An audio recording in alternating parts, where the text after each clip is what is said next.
She didn't just kill her enemies, she butchered them like animals, and they called her the she-wolf of France.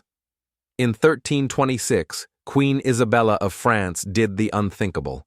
She invaded England, overthrew her husband King Edward II, and brought his entire regime crashing down. But her revenge? That's what made her a legend, and a monster. Hugh Despenser the Elder, one of Edward's most loyal supporters, was captured, dragged through the streets, hacked to pieces, and fed to dogs. But his son, Hugh Despenser the Younger, his execution was pure medieval horror. He was torn from his horse, stripped naked, and had Bible verses carved into his flesh. Then they hanged him, and did such torturous things to his still-breathing body that we will not mention them here.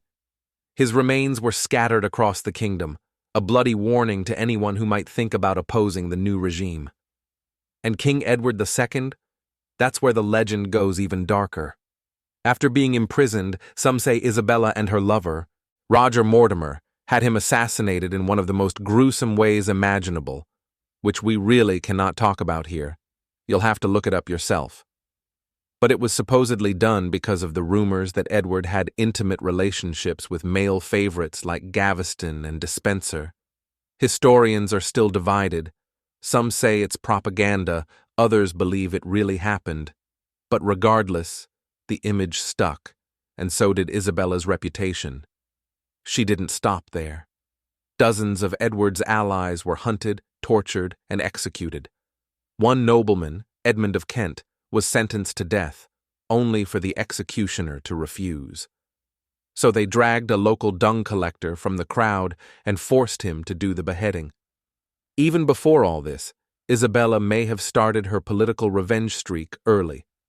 Back in France, she played a key role in exposing the Tour de Nesle scandal, a sex and treason scandal involving her sisters-in-law. Her report led to the torture and execution of the knights involved, flaying, hanging, or being broken on the wheel, depending on the account. Throughout her life, Isabella was seen as calculating, cruel, and hungry for power. Some chroniclers called her a vampire queen, claiming she tore out the bowels of Edward with her unrelenting fangs. Centuries later, she's still remembered as one of the most brutal queens in English history. Follow for more shocking stories from medieval history.